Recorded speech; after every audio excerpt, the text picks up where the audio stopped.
companies steal trademarks. They produce counterfeit products and sell them over the internet on platforms such as Shein. They steal intellectual property. They steal data from American companies. And to me, it seems inconsistent with your role as FBI director that you would own stock in a company that is based in a country that is the nation's premier national security threat. It's like you are putting your own financial security over the security of the nation. I disagree with that characterization. Well, I think the American people look at it like it's a classic situation of the fox guarding the hen house. If the FBI is charged with investigating espionage, economic espionage by companies controlled by the Chinese Communist Party, and you are the director of the FBI, you've got a conflict of interest. Sir, I would just show if there's any intimation that I'm against. Why are you holding on to this stock? It wasn't a decision I made. And it's valued at up to $5 million as of when you last reported, correct? $5 million in stock? No, I don't follow it. You don't follow it, but you're still making money off of it. I don't have any money off of anything. Well, what I have done... Trump's trade policies directly impact the value of that Chinese stock. Won't you agree with that? Which trade policy? I'm not a trade expert. Okay, all right. But I want to tell you this. Crazy on me today. Let me ask you this question. Why are you hiding pedophiles? Why are you shielding pedophiles? Why are you protecting pedophiles? That is maybe the most offensive thing you could say to me, given the numbers. Well, you have not released the Epstein files of pedophiles. You were aware of the Epstein client list that was published in the 18,000. Time the gentleman has expired. The gentleman yields back. Can you answer the question? Can I just respond? Of course, the gentleman can answer the question. Since I took over the FBI, there has been a 33% increase. Sir, all of that started under Christopher Your Wray. time is done. No, it didn't. The witness gets to answer the question, and then we'll go to our next. FBI director, sir, and you're coming in here trying to take credit for something that a previous director instituted and largely brought to conclusion. I take no credit. It's been clear that the director has numbers are so much better than the previous director. It's Director Patel, if you want to answer the question. I take no credit. The men and women of the FBI have seen a 33% increase in the number of counterintelligence arrests out of the PR. And so all of a sudden, when you coming in 7 months ago, Gentleman's time has expired. And on the pedophile accusation, for that. we have arrested 1,500 child predators in the last 7 months. Under investigations initiated by the prior directorship. Appreciate the director's good work. We really appreciate that the time the gentleman has expired. We now go to the gentleman from Texas. I thank the chairman. Thank the FBI director for coming before the committee.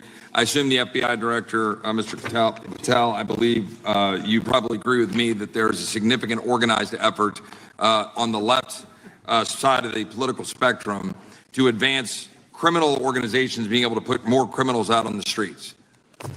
And that what we've seen this in daily action. Are you familiar with the report that came out this last Monday from the Law Enforcement Legal Defense Fund?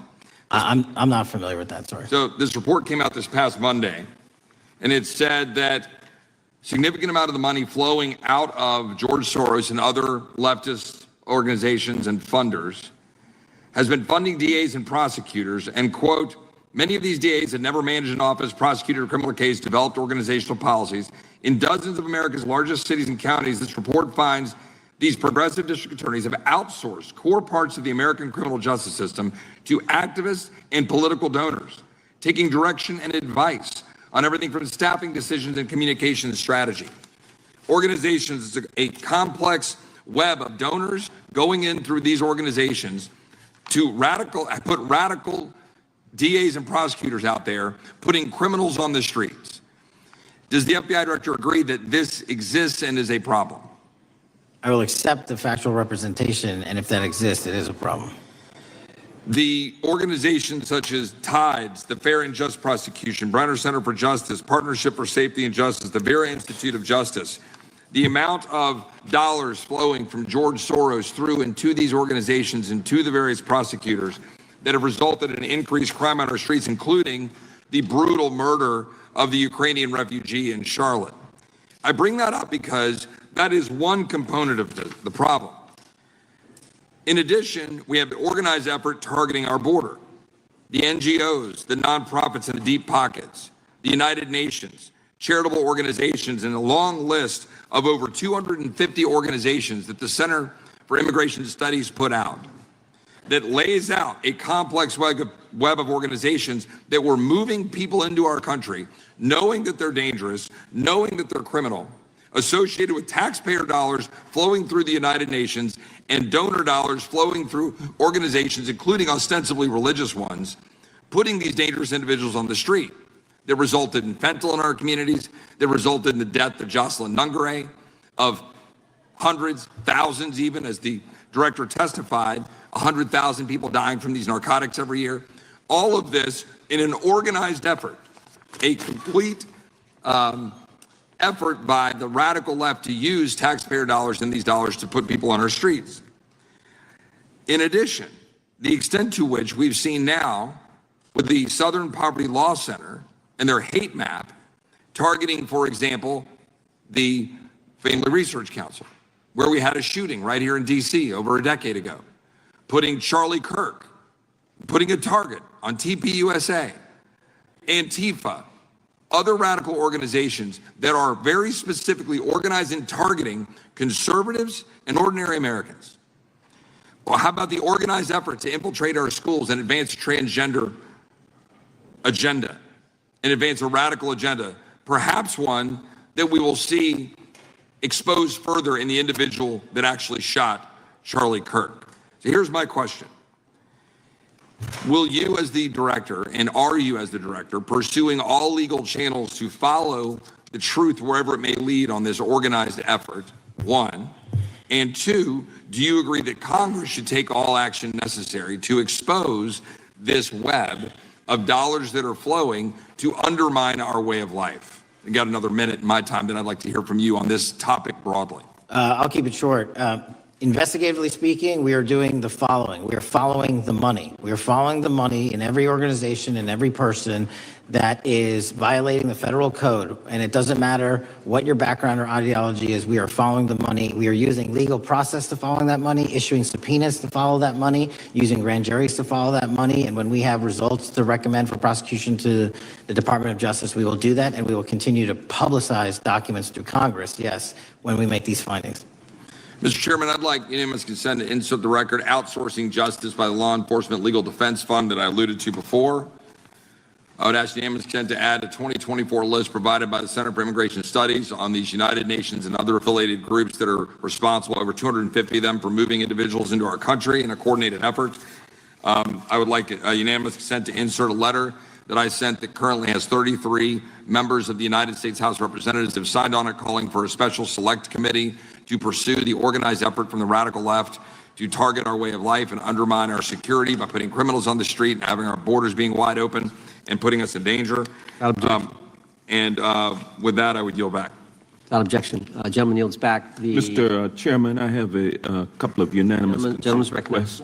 One is a letter from Senator Tom Cotton, dated last year, urging the U.S. to, quote, ensure that data from U.S. companies is not harvested by the Chinese Communist Party through the purchase of Shein software and technology. Objection. And also a statement by Marco Rubio, then Senator Marco Rubio, which warned our UK allies about, quote, Shein's deep ties to the People's Republic of China. Without objection. Also, crime is the record crime is down in 2025. Trump doesn't deserve credit which demonstrates that the crime rates have been decreasing since 2023, which was published by the Vera Institute. Also, a unanimous consent request to enter into the record a NPR report from July of 2024. GOP vows to make America safe again. Statistics contradict their growing crime claims. Without objection. Also, a report out of the American Presidency Project dated January 17, 2025, record low crime during the Biden-Harris administration. Without objection. Also, Joe Biden is correct that violent crime is near a 50-year low, which was a PolitiFact publication of May 2024. And last but not least, a FBI releases 2024 reported crimes in the nation statistics. These are FBI statistics published on August 5th, 2025, which details decreases in murder, rape, aggravated assault, and robbery in 2024. Without objection. Gentleman from Kentucky is recognized for unanimous consent. Mr. Chairman, I ask unanimous consent to submit two sets of documents. The first is a series of emails from the victims of Jeffrey Epstein. They are making FOIA requests to get their own FBI files and not having any success. So I want to bring attention to that by submitting that to the record. The second document that I want to submit to the record, for the record, I know we don't usually read these. This one's not readable. It's completely redacted for the most part, the first 50 pages. This is actually the search warrant that was served on James O'Keefe for a diary that he had already given to the government 2 months before. And as it turns out, there were no indictments here, yet he still doesn't know why he was raided, and I think he deserves to know. So, Without objection. Thank you. The chair now recognizes the gentleman from California. Director, the first time you saw Donald Trump's name was in the Epstein files. Did you close the files or keep reading? I've reviewed not the entirety of the files, so You haven't reviewed all of the Epstein files? Personally, no. You're the director of the FBI. This is the largest sex trafficking case the FBI has ever been a part of. Buck stops at the top, and your testimony today is you have not reviewed all the files. What I've been doing is been busy providing the safest country this country has seen in modern U.S. history in historic speed, because the men and women of the FBI are given the resources to reduce the homicide rate, to reduce the drug trafficking rate, to reduce the amount of children that are being trafficked, and the number of It sounds like those children being trafficked would appreciate high. the director reviewing the files. You said you don't know the number of times Trump's name appears in the files, so it could at least be 1,000 times. Is that right? The number is a total misleading factor. We have not released anyone's name that we have not released anyone's name in the Epstein files that has not been credible. Director, could it at we have least be 1,000 released times? every piece of legally permissible information. Okay, you can so- characterize the numbers however you want it. Claiming my time, Director. It sounds like if you don't know the number, it could at least be 1,000 times. Which It's not. means It's not. Is it at least 500 times? No. Is it at least 100 times? No. Then what's the number? I don't know the number, but it's not that. Do you think it might be your job to know the number?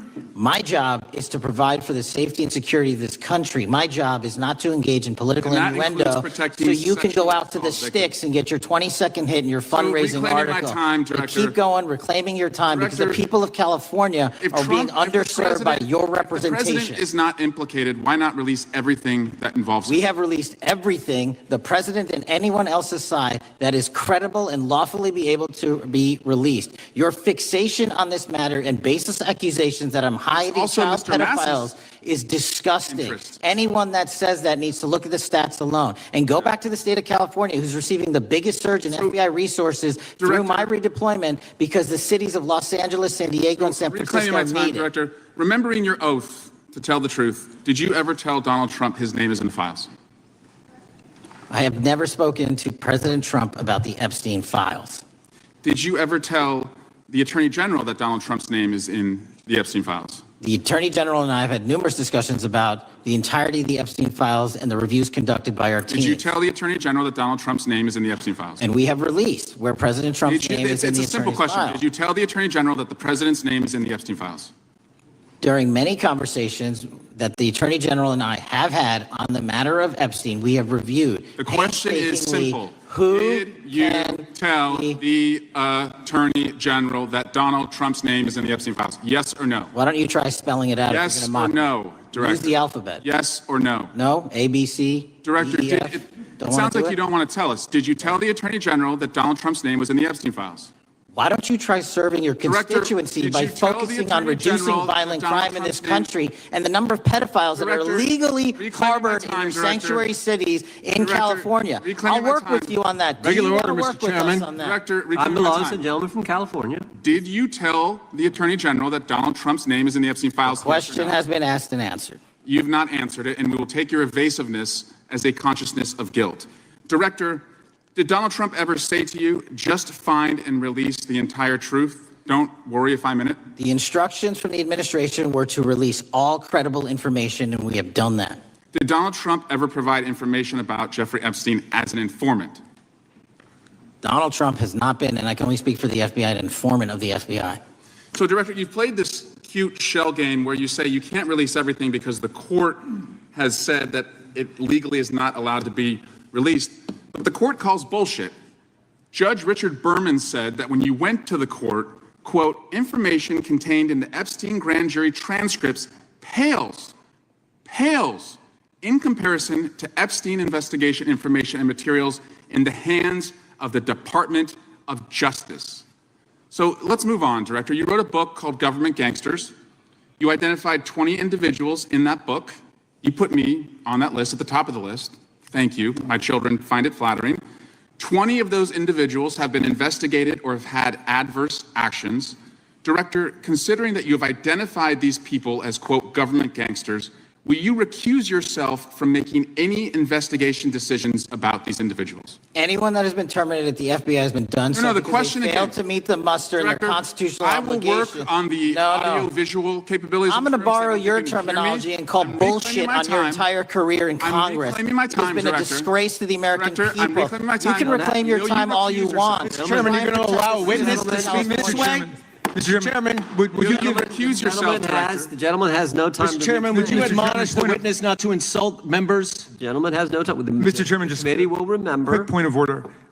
Could the gentleman be extended an additional 20 seconds to complete his thoughts since the witness decided to interrupt him And continuously? the witness will be able to respond if he wants. We'll make sure he Thank has you. time to do that. My question We'll is, continue. will you, Director, recuse yourself, yes or no, from investigating or making decisions about the 60 individuals, including myself, that you identified as government gangsters? Yes or no? Time of the gentleman has expired. The witness may respond if he would like. And the answer was no, as I heard.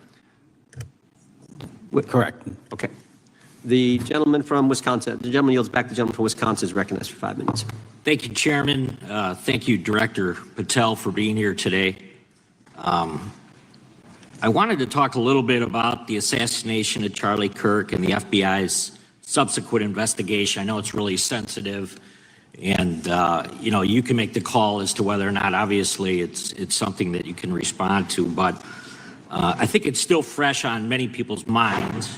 I want to congratulate you and Utah law enforcement for the work you did in identifying the suspect and apprehending him. According to public reports, and I think this is what maybe it's, I still have questions about, and maybe the public does. According to public reports, the alleged shooter arrives on the Utah Valley University campus nearly 4 hours before the shooting. Was that your understanding? Is that kind of? I'll let the public reports reflect themselves. I don't have the exact timeline. Okay, so we don't have any idea kind of his prep or how he set up or how he utilized that time when he first showed up on campus? All of those are being currently investigated through our cell phone analysis and through our witness interviews. And the state of Utah has now announced charges seeking the death penalty against this suspect. So we're a little limited in what we can continue to say. Sure, I understand. And that suspect, like you referred to, is then captured on security footage jumping off the roof of the alleged shooting location, the Losey Center. Do we have any idea how the suspect got up on the roof in the first place? I think for members of Congress, especially after Butler and Pennsylvania, it's just unimaginable that there could be some type of security breakdown prior to an event of that size where somebody could access a rooftop. So not commenting on the case, but having gone to the crime scene and walked the steps that we believe were taken, the roof was actually readily accessible through an exterior stairwell, so anyone could have gotten on it. Okay.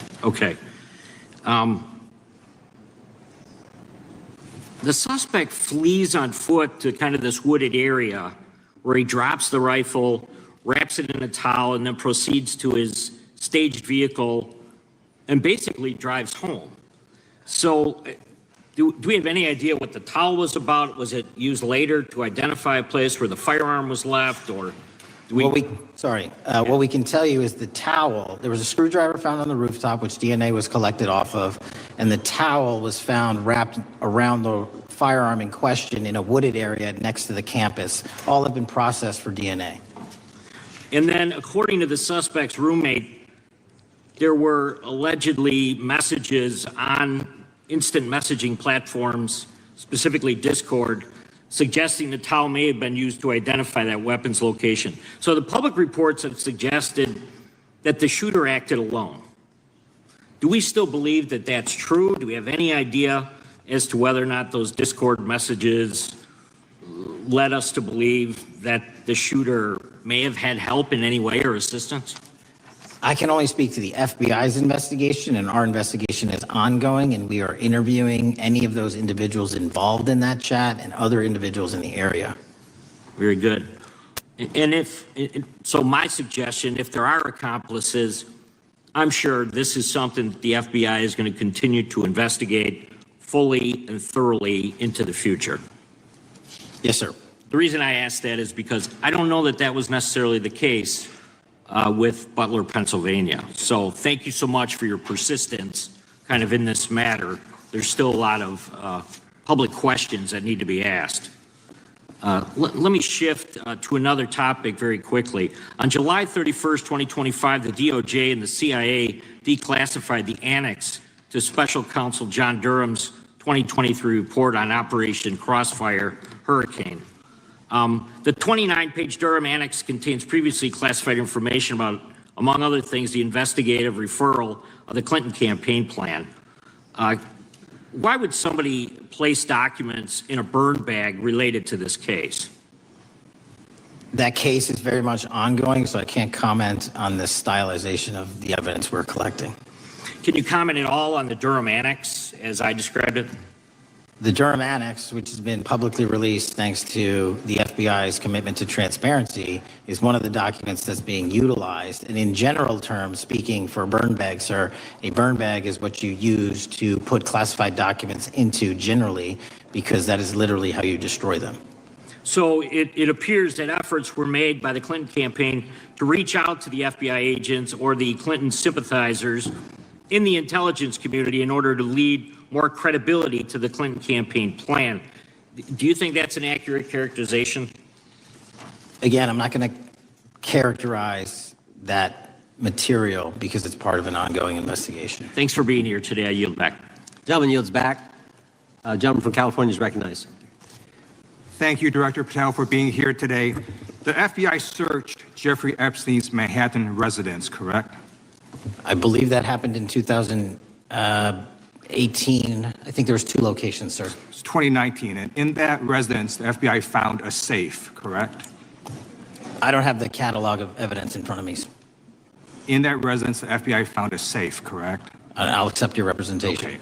And in that safe, the FBI found topless and lewd photographs of girls, correct? Again, sir, I'll accept your representation. I don't know. Thank you. It was all over the media at the time. There's a New York Times article that says Jeffrey Epstein is indicted on sex charges as discovery of nude photos is disclosed, dated July 8th, 2019. And the Times reports a trove of lewd photographs of girls was discovered in a safe inside financier Jeffrey Epstein's Manhattan mansion. Author Michael Wolff has conducted numerous interviews of Jeffrey Epstein. I'm going to play for you a video clip of what Michael Wolff said Epstein told him was in the safe and what he showed the author was in this safe. So let's please play that Trump had clip been now. elected. I was sitting talking to Epstein, and he said, "Wait a minute, I got to show you something." And then he went into his safe, and he came out with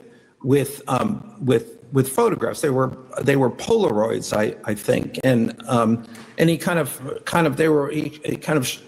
spread them out like playing cards, and it was Trump. I mean, I think there were a dozen of them, and it was Trump with girls of an uncertain age at Epstein's Palm Beach house, where all of the things that he would ultimately be accused of took place. And I remember very vividly 3 of them. There are 2 in which Trump is, the girls, topless girls, are sitting on Trump's lap. And then a 3rd in which he has a stain on the front of his pants.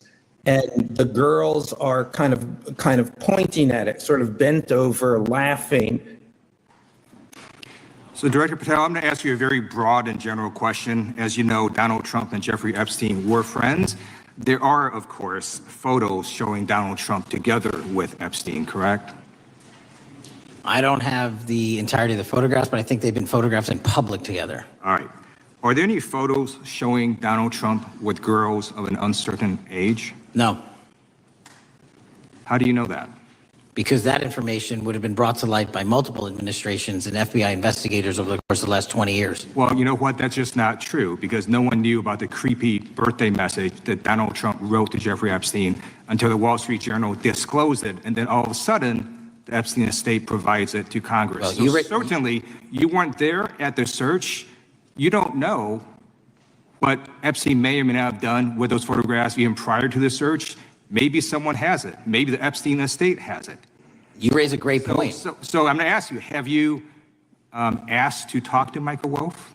You raise a great point. I haven't personally asked to talk to Has the Michael FBI Wolff, asked? but the Michael Wolff? FBI, I'll get back to you if the FBI So specifically Michael asked has ever. about 100 hours of testimony of Jeffrey Epstein. Wouldn't it be good for the FBI to interview Michael Wolff? I'm not saying they haven't, I just don't know. Has FBI subpoenaed the tapes that Michael Wolff has conducted of Jeffrey Epstein? I don't know. All right, so if you could provide us an answer, that would be terrific. Well, let me ask you this question then. Have you looked at all the photos in Epstein files? I have looked at all the information that the investigators who investigated this case have provided to run out credible leads. And in the Epstein file, was there that creepy birthday message that Donald Trump had written to Epstein? But that's what I was trying to tell you. You raise a great point. The estate of Jeffrey Epstein has a voluminous amount of information that they have not released before. Okay, so that's great. So wouldn't it be great if FBI subpoenaed the estate of Jeffrey Epstein for all that information? The estate is under no obligation to provide that material, even pursuant to a subpoena. That's a great point. Yeah, that's just false. Okay. That's just false. You're the frickin' FBI. You can subpoena the information from the estate, and you better do that. That's literally not how it works. I'm going to move on now and talk about Epstein's client list. You confirmed that exists. Attorney General Pam Bondi confirmed earlier this year that exists. So I just want to ask you a simple question. Is Prince Andrew on Epstein's client list? The material related to Prince Andrew has been made public. Is Prince Andrew on the client list? We have released the index of names that were in Jeffrey Epstein's. Is Donald Trump on Epstein's client list? The index has been released, and the index will speak for So I'm itself. just going to say, America is a huge red flag. The FBI director could not answer whether Donald Trump was on Epstein's Gentleman's time client has list. expired. I I do. now recognize the gentleman from Virginia. Thank you, Mr. Chairman. I want to thank the director for being here and for his work over the last several months, removing the taint of partisanship that has infected the intelligence community over the past several years under the last administration, under the last several directors, standing up for law enforcement, standing up for the brave men and women who work in your agency. But to set the record straight, we have to correct the record. And the record, early days of the first Trump administration saw a dramatic spike in news stories that contained sensitive and sometimes classified details about the FBI's bogus Russia probe, about a leak a day. It's unacceptable that senior FBI officials coordinated to leak classified information to try and harm President Trump.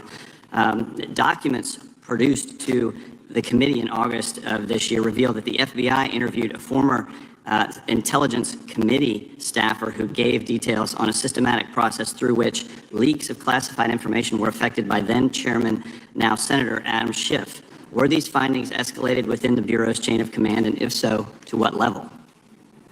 Sorry, were the findings escalated? Were these findings that were given to us escalated within the Bureau's chain of command, and if so, what level? Did you receive this information? That entire matter is currently under investigation by the people at the FBI that handle leaks of classified information. All right, it's good to know that there is an ongoing investigation. Can you tell me whether these leaks to the media compromised any ongoing FBI investigations during the Trump-Russia probe? I can tell you, generally speaking, the leaks of classified information are detrimental to any work the FBI is doing. Now, former Director James Comey testified before the Senate Judiciary Committee that he had never been an anonymous source, nor authorized anyone to be an anonymous source in news reports about matters relating to the Trump investigation or the Clinton investigation. Was Comey's testimony true? In reference to Director Comey, I'm very limited in what I can say because of what the current status of those matters are with the FBI and the Department of Justice. When I am able to make those public, I will. Can you tell me if there's an ongoing investigation there? Again, without identifying any individuals related to the information you're generally speaking about, there is an ongoing matter that has been under review by the Department and the FBI for some time. Because we know that the documents that we received last month revealed that former Director Comey used Columbia University law professor as a conduit to leak stories to the media that contained classified information. Let me move on to the way that the FISA process was weaponized by past directors. Prior to your confirmation, you raised concerns about government misuse of FISA, including Section 702, stating that FISA was in need of major reform. Specifically, you highlighted that the FISC report that the FBI had conducted 278,000 improper searches of the FISA database. Do you remain concerned about governmental abuse of FISA in Section 702? I'm always concerned, but what we've done since I became FBI director is implement new audit systems. We are nearing 100% review of the 702 query system that you are specifically referring to, and we've also eliminated anyone that has ever touched that database that has in any way made a mistake, whether intentional or not. And we have also identified a system in which those going forward who misuse the 702 system, they don't get 2 strikes. They get 1 and you're done. Okay, I'm glad you mentioned you're continuing to audit because, as you know, in May, the New York Times reported you closed the FBI's Office of Internal Auditing. Can you explain why you decided to close this office? Yeah, because under the new restructuring of the FBI, to save resources, there were 2 different places doing the exact same thing. We have a specific division dedicated to audits. I didn't need another audit system doing the audits again. And so we folded some of those folks with their expertise into our specific division and then took the rest of those folks and are moving them out across the country. Under previous FBI leadership, FBI agents were found to have lied to the FISC. There have been hundreds of thousands of violations of querying standards. In light of past violations, what action is the FBI taking to ensure that similar abuses do not occur in the future? Exactly what I've outlined. You cannot have access to the 702 query system if you improperly queried that system at all at any time in your career. Okay, at a Senate hearing 2 years ago, your predecessor, Director Wray, testified the FBI had previously purchased U.S. phone geolocation data for a specific national security pilot project and further stated that the project had not been active for some time and that the FBI relies on court-authorized process to obtain location data from companies. Does the FBI purchase location data or any other data of Americans from data brokers? I don't believe so, but I'll get back to you. Thank you. That'd be important. I appreciate that. I yield back. Gentleman yields back. Gentleman from Washington's recognized. Thank you, Mr. Chairman. Mr. Patel, before you joined the FBI, you had very strong opinions about what the FBI was hiding regarding Jeffrey Epstein. In a September 2023 interview with Glenn Beck, you said the Black Book is under the, quote, direct control of the director of the FBI. In December 2023, you said, let us know who the pedophiles are. Even for a short time after becoming FBI director, in February of 2025, you tweeted, quote, there will be no cover-ups, no missing documents, no stone left unturned. In June, you told Joe Rogan, quote, we've reviewed all the information, we're gonna give you every single thing we have and can. But then suddenly in July, everything changed. You and Attorney General Pam Bondi released one video and said that there was nothing more to see. Your July memo says you uncovered more than 300 gigabytes of data and physical evidence, but that you had decided no further disclosure would be appropriate or warranted. That is a quote. I think what happened, Mr. Patel, is that suddenly you discovered that Donald Trump's name was all over these files, and you started a giant cover-up. So you are under oath, Mr. Patel. You just testified to Mr. Swalwell that you did not speak to the president about the Epstein files. To your knowledge, did Attorney General Pam Bondi speak to the president about what was in the Epstein files? I can't speak for Attorney General Pam Bondi. So to your knowledge, you don't have any information. The question was, do you have any knowledge? Do you have any knowledge? I can't speak. You are refusing to answer the question. So let me tell you that the Wall Street Journal reported that in May, Bondi told Trump that he was in the Epstein files, and at the same meeting said that the DOJ did not plan to release the files. Yesterday, you testified to Senator Kennedy that there was, quote, no credible information that Epstein trafficked girls to anyone else, and that you have, quote, continuously and publicly asked the public to come forward with more information, and we'll look into it. Today, in response to Mr. Massey's question, you appear to say that the survivors were not credible. These are survivors. That's not at all what I said. Okay, great. I'm going to ask you this in a second, but let me tell you about the survivors, and let's bring them up here into the room. These are women who came to the Hill and testified that they were groomed and raped at the age of 14 and 16 years old, and they called to meet with the president and to meet with the FBI and to have people investigate their claims. Some of them have never testified before. If you are so interested in getting the public to submit any information, why have you not met with them? You said you haven't met with them. Have you met with them? I'll give you one more chance. My job as the FBI director is to invite all Is the answer yes or no leads. to whether or not you met with these women who were sexually abused and raped?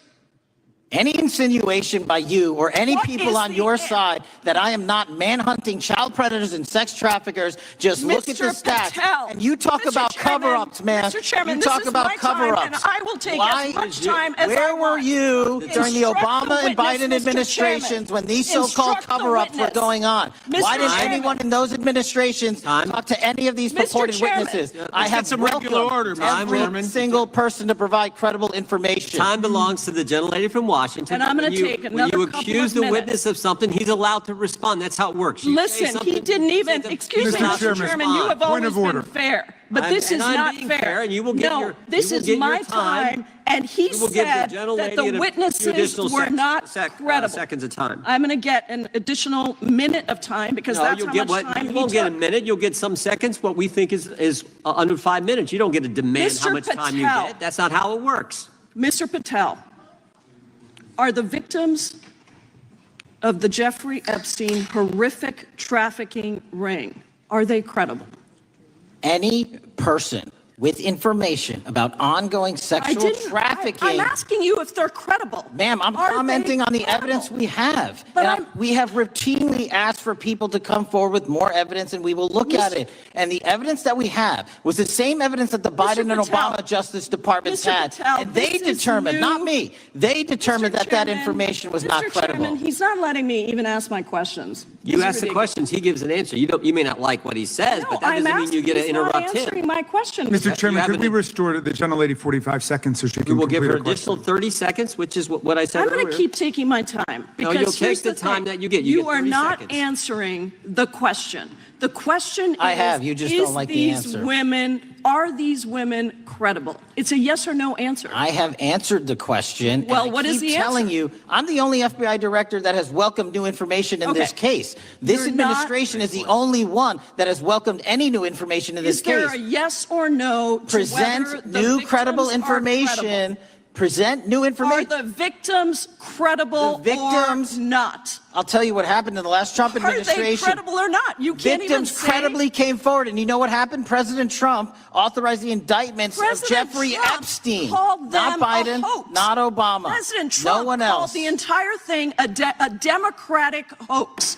So I would like to ask The you gentlelady's if time has you expired. will I gave her meet- the additional if 45 you- seconds she if you requested. will The meet- gentlelady yields back. The gentleman from Mr. New Chairman, Jersey is I would like recognized to for his ask if 5 you would minutes. meet with the women who were sexually Time does not belong. abused and raped and Time groomed does at not the belong ages to the of gentlelady from 14 Washington. and The time now 16 belongs- years old. Are the you time- going to cover up? No, I'm Are not you gonna- going to I'm continue gonna to recognize cover the up gentleman for from the New Jersey rich for and his 5 minutes. powerful men, including those that might be on this committee? I can yell Or too, are Mr. you Chairman, going but I don't want to to yell allow above them this. to The time belongs testify? to the gentleman from New Jersey. I Are you appreciate the going to allow gentlelady them to yielding testify, back. Mr. Patel? Go ahead. Will you allow them to testify to you, Mr. Patel, Mr. Patel, thank you for being here. I know it's been an interesting and difficult 2 days. And I wasn't going to talk about the Epstein thing because there's a lot of other issues that affect the FBI, but I have to say a few words. I've sat here, I've listened to this, I've watched it, and you know, my Democratic colleagues are so concerned now, Mr. Patel, all of a sudden. Where were they last year? Where were they the year before? Where were they the year before that? Where was the last president in any of this? Well, all I know, the only thing I see is a single letter from the ranking member that was sent in 2019 that he didn't like the plea deal, and some people signed on to that. Most of the truth, the real truth, let's be honest, let's be intellectually honest. The real truth is we didn't hear from them at all, anybody of them. Hardly any of them ever mentioned it. Some of them didn't mention it at all until the beginning of this year. Earlier in the year it started. Not one Democrat asked Director Wray. We all remember Director Wray was here. Not once, not twice, multiple times. Nobody asked Director Wray about Epstein before this committee. Nobody was that concerned. Where was the concern for the victims then? Where was the moral righteousness then? Where was the outrage then? Where was the sense of duty then? Where was the desire for accountability then? Where was the urgency for justice then? Most of all, where the hell was the integrity then? You know what the truth is. Let's just say it, man. Tell the truth time. The truth is, it's politically useful for them to try to do this now, even though they didn't give a damn about it in the past. And you know what? That's an insult to the victims, and that's an insult to America. Continue to do the work you're doing. Continue to uncover what needs to be uncovered. One real quick thing before I say anything to 9/11. We know that was mishandled by the past director and by the past FBIs. There are family members here. There are family members who are concerned. God Almighty, we want to get to the truth of that. I ask you, please, to meet with them, to talk to them, and to investigate this with truth. You know, in the Biden administration, we went through a very dark and difficult period of time. The FBI trust was broken with the people. Catholics were, this is the stuff we've been talking about, were labeled radical threats for praying in their churches with their rosaries. Parents at school boards were called terrorists for standing up for their children. Hindu holy men in New Jersey. We have the largest Hindu temple in the world. They were attacked. They were put up against the wall with guns to their heads. So it isn't just a Catholic or Christian thing. American Jews were targeted in colleges and universities, and a lot of folks in the FBI, in the past FBI, not this one, didn't give a damn. We can't go back to targeting religion. We can't go back to silencing free speech. The Biden administration did that. So I got questions for you. Hopefully thoughtful questions that you can answer for us in a thoughtful way.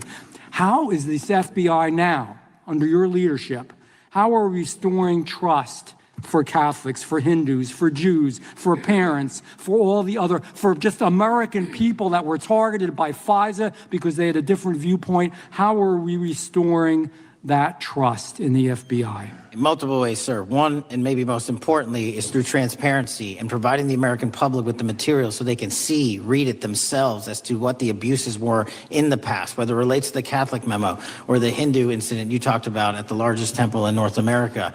any institution of faith and any member of faith will not be investigated by this FBI because they are men and women of faith ever, period. And nor should they. Nor should they. I don't mean to interrupt you, but my God, of all the amendments to the freedom of speech, freedom to believe in what you want to believe in, I know you're standing up for that. Continue. I'm sorry. No, that's it. Sorry. Okay. The Richmond memo was driven by a reliance on sources. The Southern Poverty Law Center, the words sound nice, but the organization's not so nice. And we've seen the Anti-Defamation League distort data that counts as violence. Have you been able to identify and eliminate these kinds of partisan sources? We welcome all sources, but we want objectivity and neutrality and decency in the way we report all this. Have you been able to uncover any information there? How do we make sure our sources are good in the future? We have reviewed the source processes that infiltrate any institutions of faith, and they will no longer be going into institutions of faith. They will be directed towards criminal activity and protecting the homeland, the two most important missions the FBI has, and that's what we're going to continue to do. Good.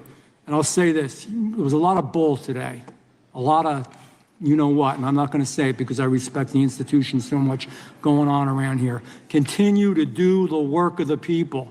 You are here for that reason. The administration is here for that reason. It was weaponized and politicized, the FBI, in the past. I hope to God we never, ever see that again. One of the darkest parts of American history. Thank you, Mr. Patel. I yield back. Mr. Chairman, I have a unanimous consent. Gentleman yields back. The gentleman from New York is recognized for UC. I would like to introduce a CNN article that explains how an alleged top leader of the MS-13 gang was dismissed. His case was dismissed in Brooklyn so that he could be deported back to El Salvador, even though he was charged with murder. Without objection. Mr. Chairman, I have some unanimous consent. The lady from requests. Washington is recognized. I ask unanimous consent to enter into the record an article titled "Justice Department Told Trump in May that his name is among many in the Epstein files." Without objection. I have another one that is a July 2025 article by the New York Times entitled "How a Frantic Scouring of the Epstein Files Consumed the Justice Department," stating that DOJ and FBI employees reviewing the Epstein files were instructed to flag any mentions of Trump and other celebrities. Without objection. And I have another unanimous consent request to enter into the record an August 2025 article by The Guardian entitled "Ghislaine Maxwell Hinted at Epstein's Ties to Trump Officials. Why Wasn't She Pressed for Names?" stating that Maxwell told Deputy U.S. Attorney Todd Blanche that some of the, quote, cast of characters around Epstein are in Trump's cabinet. Without objection. Chair now recognizes the gentlelady from Pennsylvania. Thank you, Mr. Chairman, and thank you, Mr. Patel, for coming before us to testify today. I am concerned by your repeated claims that you're not able to disclose anything further about the Epstein investigation files and that there's no evidence of a broader conspiracy or other people who should be charged, because the American people aren't buying that you've been transparent or that there's nothing further to be seen. In your exchange with my colleague, Mr. Roy, you reiterated something that I heard you say yesterday in your Senate testimony, and that is, under your direction, the FBI will always follow the money. Is that right? The money, did you say? Yes. Yes, you said you'll follow the money. That's great. And just now you said you welcome the opportunity to investigate new evidence. So there has been significant recent reporting just in the last couple of weeks that after Jeffrey Epstein was arrested, 4 major banks flagged more than $1.5 billion in suspicious transactions connected to him that suggested a massive conspiracy related to his child sex trafficking activities. Director Patel, has the FBI reviewed the $1.5 billion in suspicious bank transactions flagged to the government relating to Epstein and his co-conspirators? I know the FBI has reviewed numerous SARs. I don't know the totality of that number. Okay, can you provide us with that number? I'll get back to you. Okay. And have you initiated any new investigation of those bank transactions since, say, September 8th, when the new reporting came out? I'll check with the Treasury Department because they're the lead on that. Okay, so Director Patel, how many individuals or entities has the FBI interviewed, subpoenaed, or compelled to testify? Can you give us those numbers with respect to these bank transactions? Not off the top of my head. I'll have to work with Treasury. Okay. We're concerned, you see, because you say you're going after child predators, but We are. obviously this is how you follow the money, is if you follow the bank transactions that apparently enabled the child sex trafficking. Would you agree? It's one of the valuable investigative tools is to follow the money. Okay. Have Jeffrey Epstein's victims have asked us to ask you whether or not you've investigated Epstein's lawyers, the lawyers who facilitated those payments. Have you subpoenaed or questioned any of those lawyers? So in 2018 and 19, what I recollect is many, if not every one of those lawyers was part of the investigation. But you weren't there at that time, I wasn't right? there. Okay. So can you get us the names and the numbers of who was investigated then with respect to those lawyers? As long as I'm allowed to release it, absolutely. Okay. Well, if we provide you with subpoenas, I assume you can release it. Is that right? We have a current subpoena and we're working with Congress to provide it. Okay. You've said that the Acosta investigation had an original sin. What do you mean by that? Basically, if you're looking at an actual pedophile ring, what you should not do is limit the time frame in which you're legally able to collect information. So search warrants that Mr. Acosta utilized in 2006 and 7 leading to the 2008 plea agreement had a very specific narrow window of years, I think 3 or 4 years. And so information pursuant to legal process wasn't collected for 10 years or 15 years or 20 years. It also, subpoenas were not sent out to hundreds of witnesses at the time, hundreds of victims at the time. None of that was done. None of these people were put in grand juries. And so the totality of information from the jump, instead of being this big, was like this. And that, in my opinion, is not how you run an investigation if you're trying to break a sex trafficking ring. So you're now in charge of the FBI. Why haven't you done that investigation? Great question. And here's the answer. Simply because I am not able to go back 20 years and collect information that the courts had decided was already subject to search warrants. They have said this was in the investigation. There's a non-prosecution agreement out of that plea. And when the case was reopened, and this is where it comes into play, when the case was reopened in 2018 and 2019, the search warrants, again, were limited to the conduct of Jeffrey Epstein. Now, whether that's right or wrong, that's a different discussion. But I'm telling you, that's the information well, we I think reviewed. that is a different discussion. And I think the discussion we'd like to have today is why you aren't following the money with respect to the broader conspiracy that it has been reported in the New York Times and elsewhere, and that if you really want to attack the issue, if you wanted to attack the issue, if you wanted to get to the bottom of it, if you wanted to disclose what really was involved in the Epstein files, the Epstein cover-up, that you would be taking very different actions that you are today. I do want to seek unanimous consent to enter into the record the New York Times September 8th, 2025 article, How J.P. Morgan Enabled the Crimes of Jeffrey Epstein. Objection. And also an article dated July 17th, 2025 in the Epstein case, Follow the Money. Objection. Okay, thank you. Gentlelady yields back. Mr. Chairman. Gentleman from Maryland is recognized. Thank you much. Pursuant to Clause 2K6 of Rule 11, I move that the committee subpoena the CEOs of 4 banks, J.P. Morgan, that's Jamie Dimon, Bank of New York Mellon, Robin Vince, Bank of America, Brian Moynihan, and Deutsche Bank, Christian Sowing, in order to get the suspicious transaction reports. These 4 banks have flagged to the government $1.5 billion in suspicious transactions related to the sex trafficking crimes and conspiracy of Epstein, Maxwell, and all of their collaborators. And as you know, Mr. Chairman, we got the SARS reports for Hunter Biden totaling around $20 million. And so these $1.5 billion in SARS reports we should get, especially since the director doesn't seem to be forthcoming. And I request that we do this immediately. I think the director's been very forthcoming. We will hold any motion to subpoena in abeyance until the conclusion of the hearing. The chair now recognizes the gentleman from Texas. Thank you, Mr. Chairman. Thank you, Director Patel, for being here.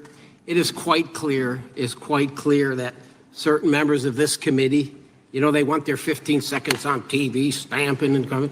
Maybe it's for fundraising. Maybe they're struggling in their district. They need a little bump. But they turn a committee into a clown show, and that's what we're seeing. You're being unjustly attacked today. I watched the Senate hearings yesterday. You were attacked there. We know there's an agenda. There's always an agenda. It's the same characters with the same personalities, the same objective, and that is destroy the mega movement. You're being attacked, Director, is because you're effective. You highlighted what you've been doing in D.C. with the president and reducing violent crime. You're very effective. Another individual that was very effective with meaningful debate and dialogue was Charlie Kirk. And they killed him for it. Charlie Kirk was a man of faith. First and foremost, he loved his Lord Jesus. He loved his family. Beautiful wife, beautiful children. Just a remarkable, honorable man that was silenced with this assassin's bullet. I would say if Charlie Kirk lived in the biblical times, he'd have been the 13th disciple. He'd have been the 13th disciple. We have a new committee, if you're not aware, a new select committee regarding January 6th. I'm honored to be on that committee. I'm looking forward to working with other members to expose truth, questioning federal agencies that were involved on January 6th, like the FBI, played a role, but we don't really know, Director, to what extent. We don't know. The January 6th sham committee was not formed by Nancy Pelosi to seek truth. It was nothing about getting to the truth about January 6th. Their sole mission was to damage Donald J. Trump and end his political career. And everybody knows it. That's what the purpose was. You know what's nice? So I kind of get to ask the question, though. How did that work out for you? Donald J. Trump is back in the White House, and America loves him. I spent 30 years in law enforcement, retired sheriff from a large county in the great state of Texas. I've seen, Director, I've seen more enthusiasm and support for law enforcement today because of what you and Donald Trump have done over the last 8 months to protect the American people. The American people couldn't count on their government to protect them. Crime is rampant. And now we have a president and an administration that puts the American people and their safety first. It's interesting, a few minutes ago, a classmate reached out to me and sent me I told him, I said, yes, we got Director Patel in front of our committee today. And Andy Kane wanted me to tell you, he said, quote, tell him we love him. Tell him we love him and all the brave warriors exposing the deep state. Kash, you're a great American, sir. You're a great American. Your work as the director of the FBI is commendable. It's commendable. And I want to thank you, sir. Thank you for your service. Keep up the good fight, brother. Don't let him tear you down. Keep up that good fight. You have it in you. With that, sir, I yield back. Gentleman yield. Gentleman yield to me.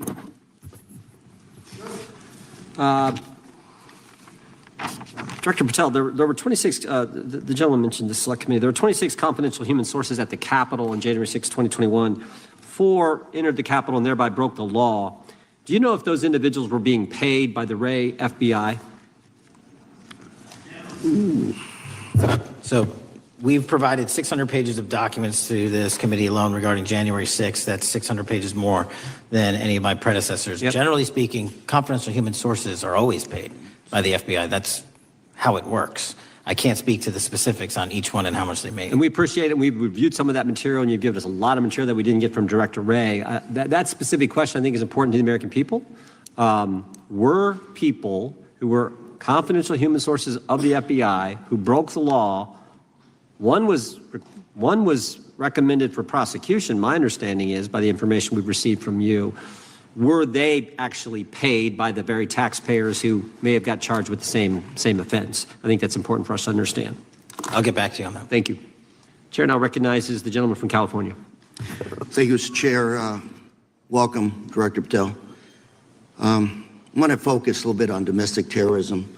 We have a graph here, data up to 2021, but as you can tell, domestic terrorism is on the rise. Nation, our citizens under threat. We saw the assassination of Charlie Kirk, 2 assassination attempts on the president, school shooting Minnesota last month, and closer to home, just a couple of days ago, Huntington Beach, peaceful vigil for Charlie Kirk, infiltrated by neo-Nazis who essentially made the local individuals attending that event fear for their safety. All of us know that a lot of these domestic attacks are by lone wolves, but yet they do leave clues, social media or elsewhere. Director Patel, you're it. You're the thin blue line. The FBI, your job to protect our citizens back home from those that would harm us. You have to find the needle in the haystack. Takes a lot of work, a lot of resources. Talking to my local sheriff this morning, who said they're concerned. Federal cuts to local grants that help them do the job. Then, of course, let's not forget about other threats that are coming before us, like high-tech fraud. Local senior recently was talking to me about a text she had gotten, a demand by the IRS to send a payment immediately, or the IRS agents were on their way to arrest this individual. Pretty gutsy stuff by folks probably from Europe, North Korea, Russia, China, people, okay, going after those precious savings our senior citizens rely on. Yet the president's proposing a budget cut of $500 million or more to your organization, the FBI. You've said that that'll essentially equate to about 1,300 less jobs at the FBI. So I'm going to ask you essentially, what is it that we can do to help you do your job? Little concerned. Friday Night Lights. One of the events I love to do on Friday nights, go to the local high school football game. Sit there at the stadium and you always say, what if? What if? You're the thin blue line. Can you do your job cutting $500 million from your budget? Thank you, sir. I think we are doing our job, and the distinction is with the budget that we have, we are flexing more resources to the field. California is receiving the largest FBI plus-up of any state in the union due to that plus-up. They're not getting a reduction. No state is getting a reduction. Every state is getting a plus-up. And so I'm utilizing the money that we have to first plus it up. And the empty vacancies that we have, those haven't been filled in years, not under my leadership. Here's my concern. You're going to do well. You're doing more with less, is what you're saying. Yet we're about to vote on a budget that has $88 million more to protect members of Congress, the executive branch, and the Supreme Court. There's a contradiction here. Back on Main Street, we're saying you can do more with less, you can protect them with less money, yet here in Washington, we're saying we need more money to protect members of Congress. It's a little contradiction here. Or maybe, sir, you ought to talk to leadership about coming in with your management style to protect the Supreme Court, Congress, and the administration. Otherwise, it's essentially a hypocritical situation. We need more protection, yet folks on Main Street can do with less. My concern is folks on Main Street. We also were, I think we received over $300 million in the big, beautiful bill, and we're also receiving pots of money from our interagency. So this sort of $500 million cut isn't entirely accurate. You're still getting cut $200 million plus. You're still moving your agents to do ICE work. So you are leaving a lot of bases uncovered. And I'm not going to be argumentative with you, Director Patel. I'm just saying, if that thin blue line does not hold, people on Main Street will pay the price. I agree with you, sir. And I just look forward to working with you, because I am very concerned that these kinds of budget cuts are short-sighted, especially when my local sheriff calls me and says, we need more support, and we're looking at budget cuts. I'll work with you, sir. Thank you, Mr. Chair. I yield time. Mr. Chairman, I have another unanimous consent request. The gentleman yields back. The gentleman from New York is recognized for unanimous consent. I seek to introduce a December 2024 OIG report from the Department of Justice, which confirms the conclusion of the Bill Barr Justice Department that the so-called whistleblower, a disgruntled former employee of the Intelligence Committee, was not a credible witness and there were no further actions taken. Without objection. Mr. Chair, I'd like to submit some items for the record. You bet. Gentleman from California. First one, Trump's deportation diverts FBI agents off child predator cases. Second one, FBI director backtracks on administration's proposed budget cuts. And number three, Trump administration says 70% of ICE detainees do not have criminal convictions. Without objection. Gentleman from Texas is recognized. Thank you. Director, earlier this year, the committee learned of new documents tied to the Crossfire Hurricane investigation and the Russia collusion hoax against President Trump. Your efforts in declassifying key documents tied to this investigation allowed the committee to acquire thousands of pages that it did not have previously. Did any of your predecessors make any effort to declassify these documents? Not to the extent we have. Did any of your predecessors share or leak any details that were classified at the time? There are ongoing leak investigations across the board at the Bureau related to this. I believe one of those is Mr. Comey, and I thank you for continuing that investigation. Among the declassified documents are the Durham report annex, the Crossfire binder, and the Nellie Orr criminal referral. Could you summarize for those watching what we know about the Russia collusion hoax so far? Well, sir, I think the record will speak that the Russia collusion matter was perpetrated by a political party to go overseas and obtain information from a foreign intelligence asset, only to have that information, which was demonstrably false, turned over to the FBI, who walked into a federal FISA secret court and asked for a secret surveillance court order and lied to the federal court, and we know that because someone was convicted of it, and only to surveil the political opponent. So that is a massive scandal. We helped expose it. And in terms of the pages of productions, I provided 1,400 pages of production related to Crossfire Hurricane, and my predecessors have provided 0. I appreciate that, and I appreciate your courage and commitment to declassifying these important documents for our review, and hope that you'll continue with this commitment. Can we expect to see more declassification efforts regarding the Crossfire Hurricane and Russia collusion hoax? Yes. Thank you. I yield the remaining balance of my time to Chairman Jordan. Oh, I thank the gentleman for yielding. And Director, that's when it all started, right? The whole Russia, that's when it all began. And then it was Mueller, then it was impeachment, then it was Jack Smith and Fonnie Willis and Alvin Bragg and you name it. But it all started then. And that's why I think the gentleman from Texas wants to make sure we get all the information there. And I want to go back to when it was changed. We talked about this earlier. I just want to read to you what the CIA officer said to the House Permanent Select Committee on Intelligence, quote, Brennan refused to remove the dossier, and when confronted with the dossier's main flaws, he responded, yes, but doesn't it ring true? So that's what he initially said. And then when he was talking to this committee, he said the CIA was very much opposed to having any reference or inclusion of the Steele dossier in the intelligence community assessment.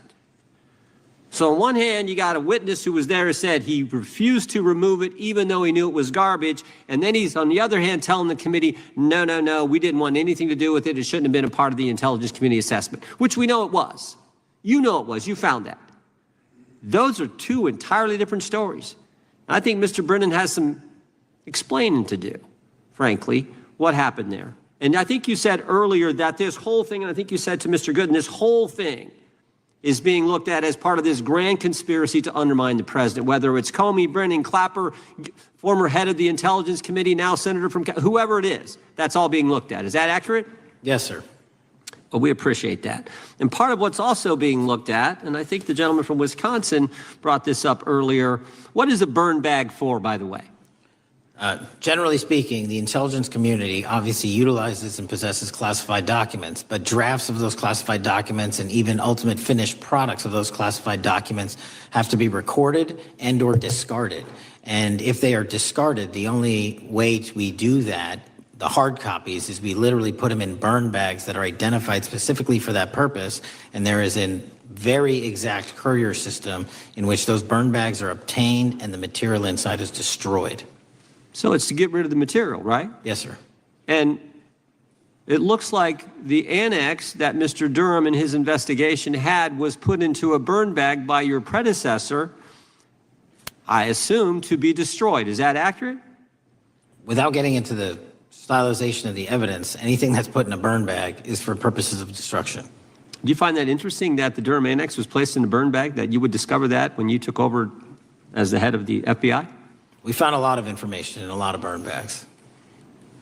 Well, we appreciate you finding that. We'd like to know a little bit more about that, and we look forward to that information coming forward. And I appreciate the gentleman yielding. With that, we now recognize the gentleman from Colorado. Thank you. Thank you, Mr. Chairman, for holding this hearing. Thank you, Director Patel, for being here today. I have a couple of questions regarding a terrible shooting that occurred in Colorado, a state, as you may know, that I represent. You've testified previously about, I think, what you would describe as your efforts to provide more information regarding the investigation with respect to the horrific assassination of Mr. Kirk. And so, in that same vein, I'm hoping you can provide this committee and my constituents in Colorado with some clarity. Absolutely. I think, as my colleagues know, in Evergreen, Colorado, Jefferson County, a county that I proudly represent, at Evergreen High School, a shooter ultimately injured 2 students. Were praying for their swift recovery. There's an article here from Colorado Public Radio. The title is, quote, FBI was already investigating an account that may have been linked to the Evergreen shooter. You're familiar with the circumstances generally, Director, regarding this terrible tragedy. Yes. So my understanding from the public reporting is that an organization reported to the FBI in July of this year regarding, just reading here from the article, that the FBI opened an assessment into a social media account user whose identity was unknown and who was discussing the planning of a mass shooting with threats nonspecific in nature. This is the FBI's statement to the press. And that the FBI continued to work this assessment investigation to identify the name and location of the user up until September 10th, 2025, which is the day of the tragedy. Can you provide us some clarity on what were the impediments to finding, the account user, and maybe describe in greater detail the FBI's work in that regard? Generally speaking, yes, because I know even though the shooter's deceased, the investigation we're not done. Sure. And so the impediments to finding these individuals, and you highlight a great point. We had 2 huge tragedies in the span of days in this country, the school shooting in Evergreen, Colorado being one of them. And proactively going out onto these social media platforms, which are so large, is our biggest impediment. And we need to rely on the service providers. There's actual legislation, I can't remember the name of it, that's up for renewal, which will, and I think at the end of the month, which gives service providers the ability to report that information in from their end without liability. We need that to continue, because while the FBI has so many people and the police are great at doing it, there's just too many platforms to cover down on. Well, I appreciate that, Director Patel, and I think we're certainly, I'm interested in continuing this conversation, because I think the reporting suggests that there's a pattern, and that ultimately, we want to make sure that law enforcement is able to prevent this kind of tragedy from happening in the future. I have a question. It's not meant as a gotcha question, so it just frame it there. But it is in regards to some reporting around a periodic transaction report that you had filed earlier, this year. So this is in July, pursuant to the ethical obligations as a senior executive official. You remember filing that in July? Yes. Yeah, so in that report, as best as I can surmise, you disclosed that you divested, $100,000 or more in a variety of different stocks, which I presume was pursuant to the ethics agreement that you negotiated with the Department of Justice. In that same report, there's a disclosure regarding purchases of 2 different transactions. So between $15,000 to $50,000 in a national coffee house chain, and between $50,000 to $100,000 in a semiconductor company on May 9th and May 12th. Are those transactions that you're doing personally, or are these through a stockbroker, or are these transactions that you're handling yourself? So how they happen is I submit proposals under DOJ guidance to say, hey, I would like to trade this or that. and they run their review, and the FBI runs a review, and then they come back and say yes or no, and then I make the transaction. Is there a reason that you decided to make the purchases into those two companies? Generally speaking, before I got this job, I was, trading stocks, but not a lot like most people, and I just follow certain industries, and I thought they would be a good investment. So the reason why I ask, right, because you had divested in other companies, and I presume that wasn't because there were actual conflicts. It's just that you wanted to avoid an appearance of impropriety. It was both. Both, but not all of the companies were conflicts.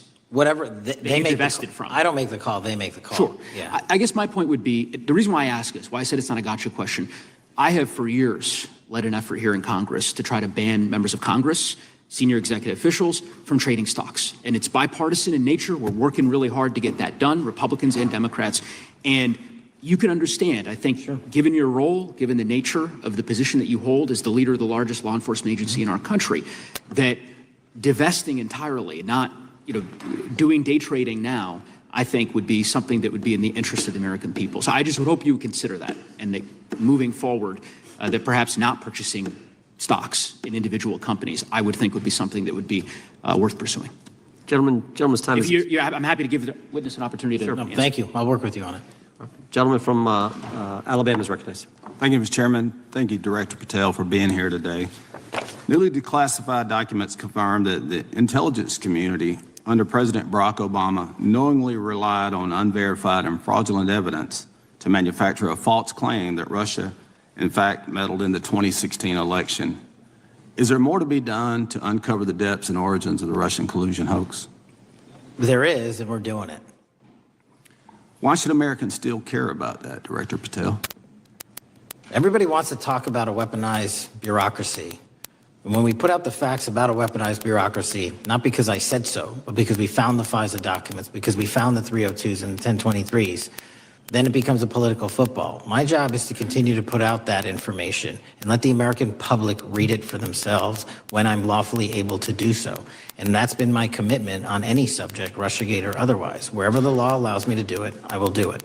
When I first came in 2020, the number one concern as I was doing town halls was the weaponization of the government against the American citizen. And so are there things that you're doing, structural reforms that implementing so that the FBI cannot be weaponized again, whether it's against President Trump or future elected presidents? It shouldn't be weaponized against anyone. And the structural reform is simple. If you're going to go after a political individual or someone seeking political office, there has to be a grounded basis in law and fact to open up a criminal investigation. And if there's not, the investigation isn't even opened. And I've also gone back and reviewed other cases that were opened in prior administrations related to public officials, and we've closed a number of them because we felt that some of these actions were weaponized on either side of the aisle. I felt it wholly inappropriate for the FBI to be playing umpire and referee amongst these decision makers when there was no factual or legal basis to continue those investigations, so I shut them down.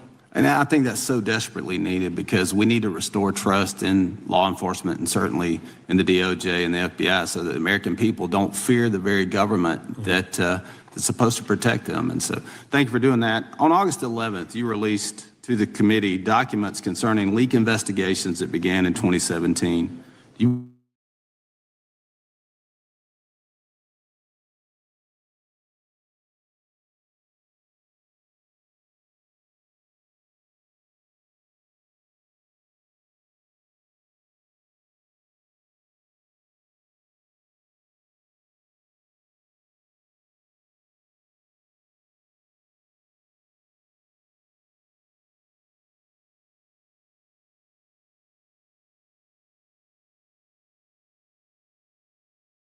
Well, anyone.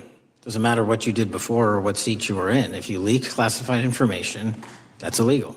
And we will investigate it fully. And if we can bring enough evidence to recommend charges to the Department of Justice, we will. But as you know, in these leak investigations, it's very difficult to produce the information necessary. We know leaks happen. They literally happen every week. It's one of the most destructive things to this country. Media receives classified information beneficial to one side or the other. I'm a fan of none of it. And I want to shut all of it down. And we need to bring some real cases to deter individuals from doing that. And that's my focus. What was Comey's role in creating the ICA?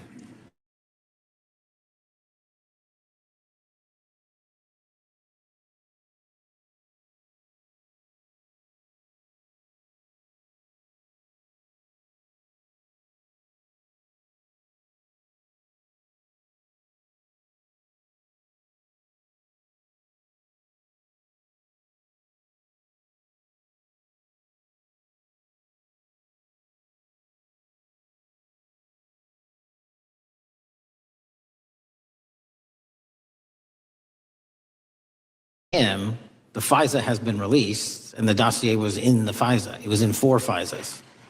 So I'll let the public decide.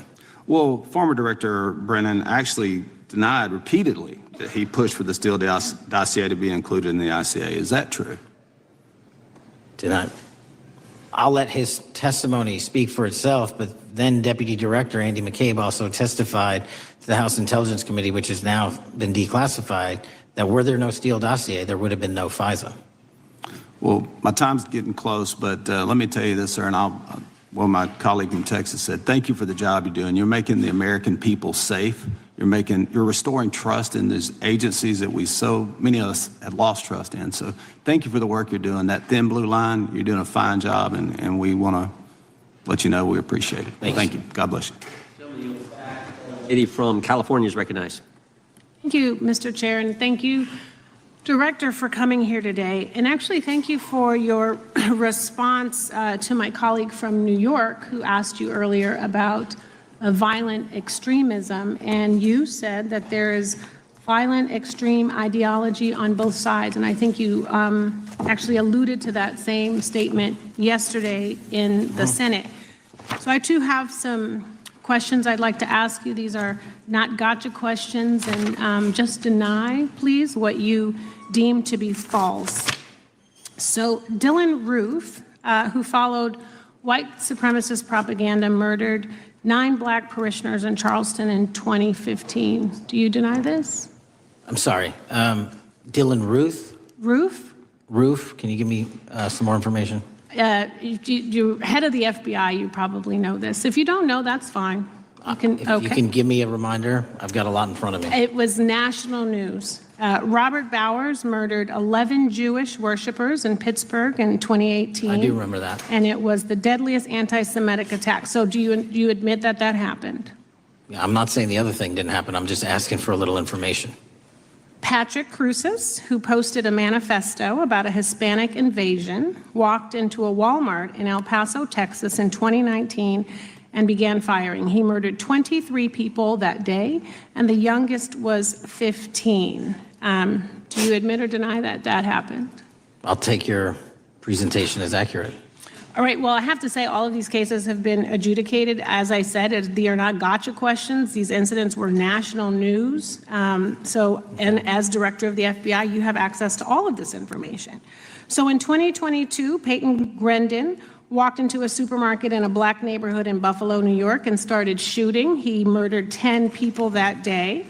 And on September 10th, your friend Charlie Kirk was assassinated. Tyler Robinson has been taken into custody and charged, but also on that day, Desmond Holley, a 16-year-old white male, shot and injured 2 students at a high school in Colorado before killing himself. And according to the Anti-Defamation League, he had a fascination with mass shootings and white supremacy. So do you admit to, deny these facts?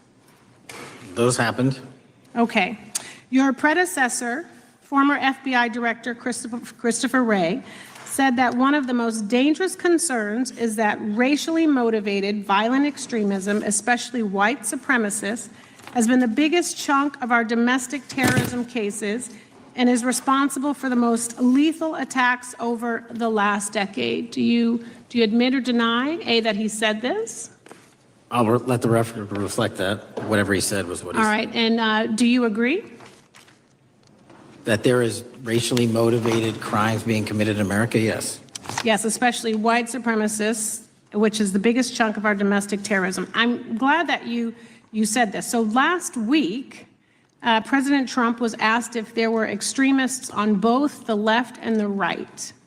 He was actually asked this by Fox and Friends, and his exact words were, I'll tell you something that's going to get me in trouble, but I couldn't care less. The radicals on the right oftentimes are radical because they don't want to see crime. The radicals on the left are the problem, and they're vicious, and they're horrible, and they're politically savvy. Do you agree with the president? I don't speak for the president. The president speaks for himself. Do you agree with the president? I don't. On what matter? On the question that I just asked, do you agree with his statement about the radical left? That there's ideology that's driving violence on both sides? Yes, that's what he acknowledged. No, he didn't. He didn't. But I'm glad that you're saying that and actually creating some separation between you and the president. And I'm glad that you That's literally are not what happened. He said acknowledging both. that there is violent extremism on both sides. What's interesting is that the research arm of the Department of Justice, the National Institute of Justice, do you know what that is? I'm familiar with them. Okay, great. It is the research arm of the Department of Justice, and it published an article in 2024 devoted to domestic radicalization, violent extremism, and terrorism.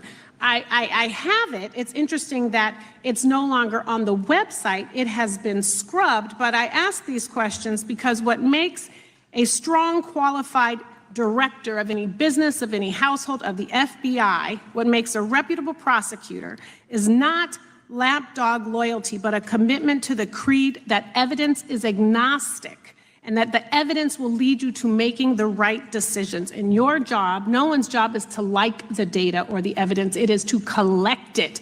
That is how you gain trust. And Mr. Chair, I would like to enter into the record, if I may. White supremacist group stands by racist ideology with unanimous consent. Without objection. Dylan Roof, the radicalization of the alt-right and ritualized racial violence. Without objection. Thank you. Another article, how Robert Bowers went from conservative to white nationalist. I'd like to enter that into the record with me. Without objection.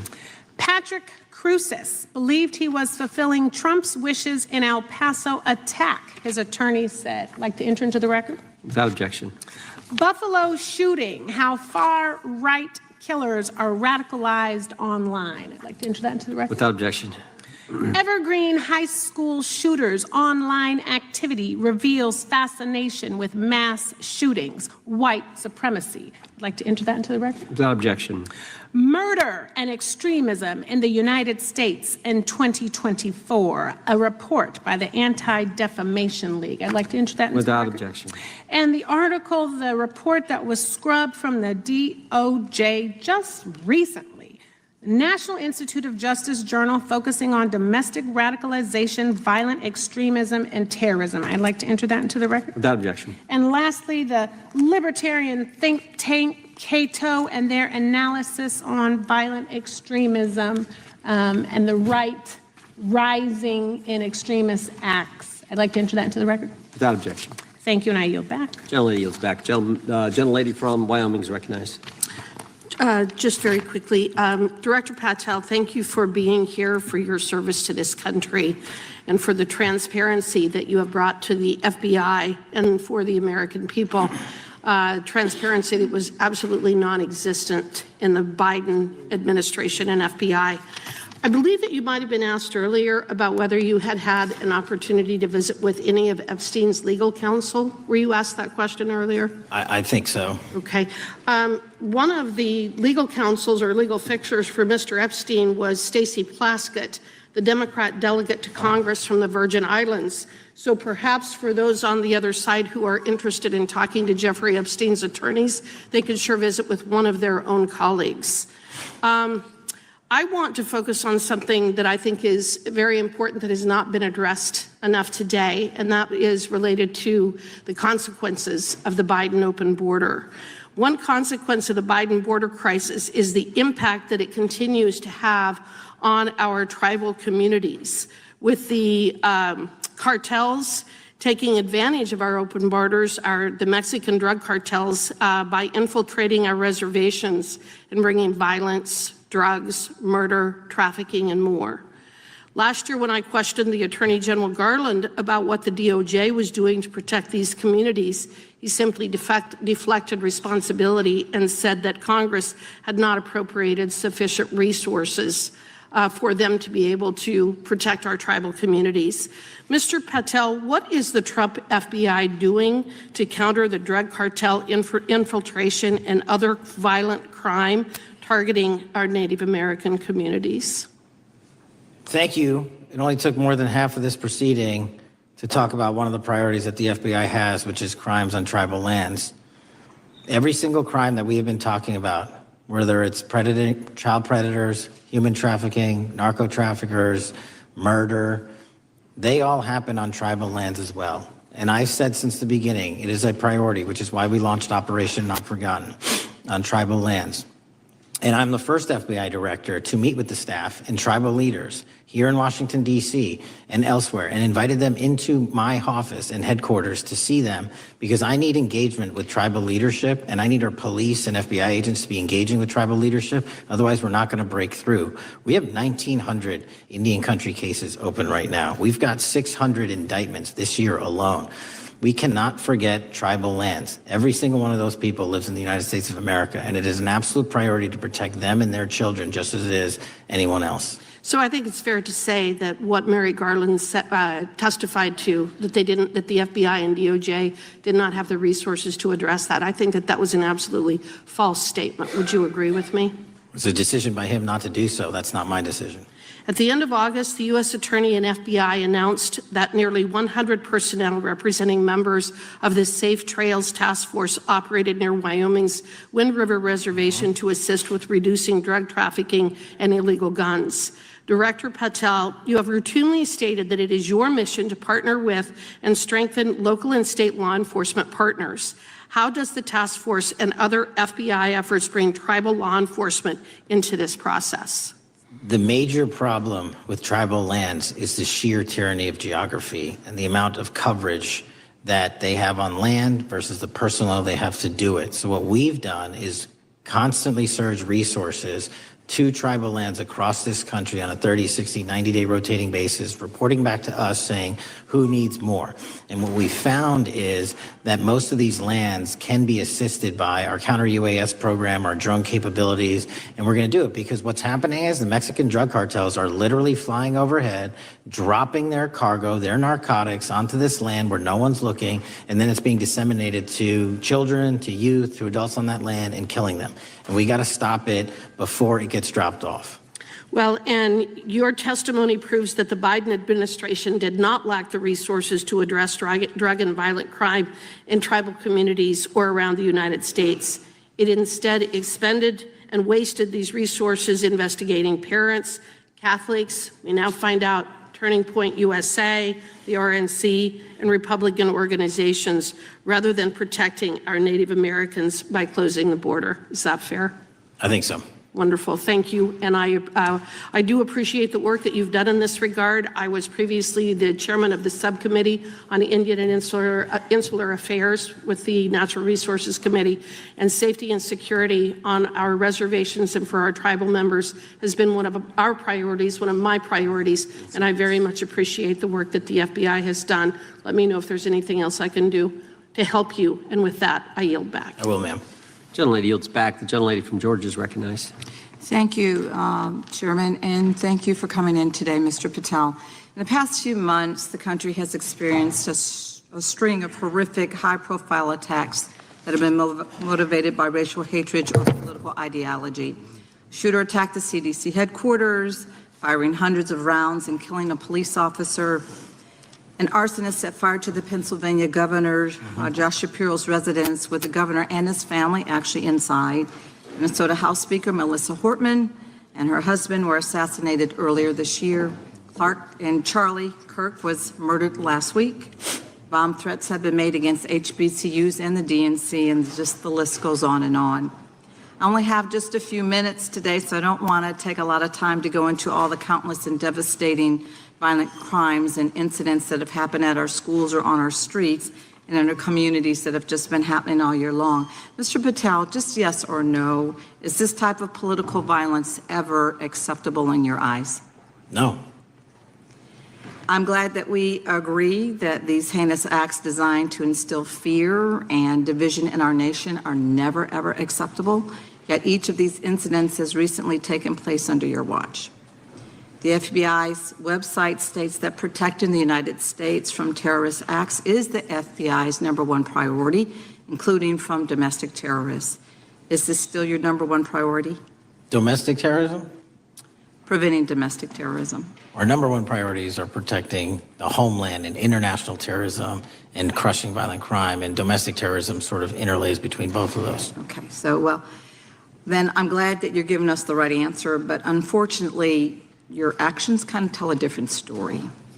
Earlier this year, you granted the ranks of the FBI's Domestic Terrorism Operations Section. This is the section of the FBI that is most directly responsible for addressing political violence in our country by preventing attacks from occurring and effectively responding to them if they do. The agents in this section are the ones who stopped an individual stockpiling weapons, who planned to attack schools and churches in Florida and seized bombs made by an ISIS sympathizer in New Orleans. And instead of ensuring that this section has all the resources that it needs at a time when its mission is critical, you fired its decorated veteran FBI agents who have served their country proudly under Republican and both Democratic presidents, and you scrapped the tools that they developed to fight domestic terrorism, including the National Domestic Terrorism Incident Database.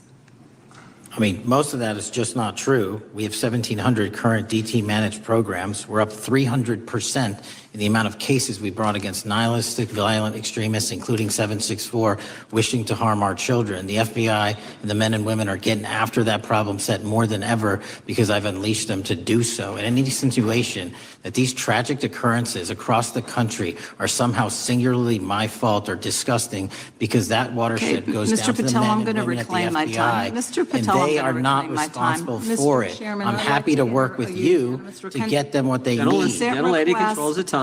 Unanimous consent request.